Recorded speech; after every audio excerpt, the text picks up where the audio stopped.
Hey guys, it's Rachel, and lately I've been thinking a lot about how nothing beats a New York City bagel. I visited a couple New York City bagel shops from Russ & Daughters, Essa Bagel, Black Seed Bagels, and more, and I found that there's just something so unique about a New York City bagel, whether it's the cream cheese filling or the dense yeastiness of the bagel itself. There's just something about it that's so special. So I thought about it and I was like, okay, let's recreate it at home.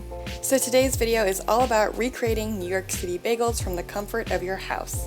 Without further ado, let's get right into it. I'm using a recipe by Sally's Baking Addiction, and if any of you guys are bakers, you'll know that she has a recipe for literally everything. So first we're going to whisk together some warm water and yeast and let it sit for about 5 minutes.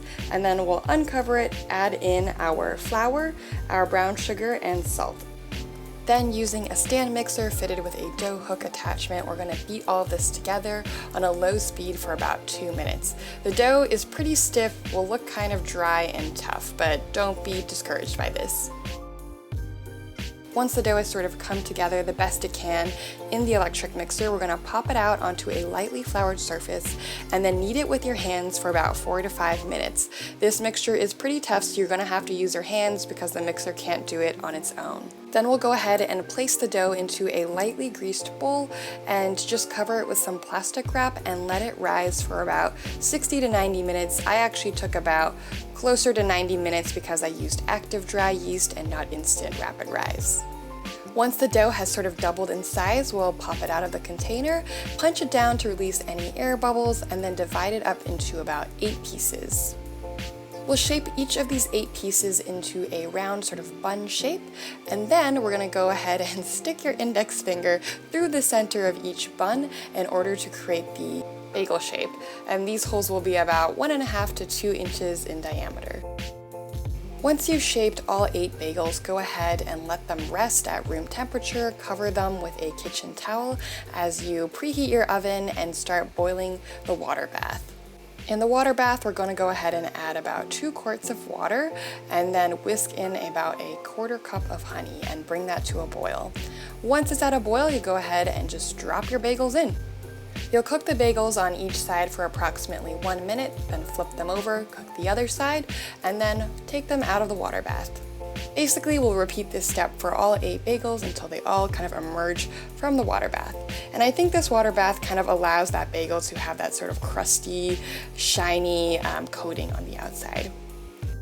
And as you feel more confident, go ahead and drop in more bagels, about 2 to 4 bagels at a time. Just make sure they have enough room to kind of float around while you're boiling them.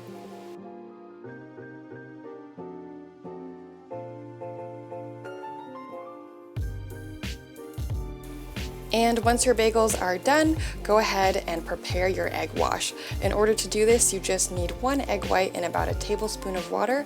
Mix those ingredients together, and then you can go ahead and use a brush and put a light coating over each bagel.